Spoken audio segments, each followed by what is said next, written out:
الليلة سنتخلص منه ومن تلك الفتاة.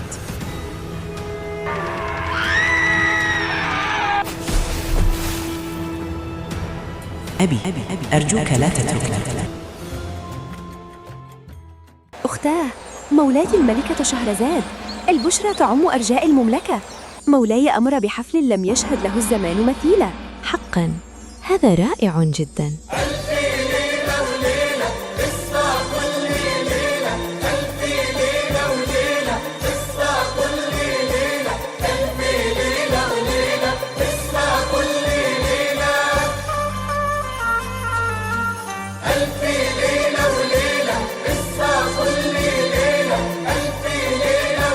لا مزيد من القصص الآن، فقد حضر الضيوف، الأمراء والملوك على الأبواب.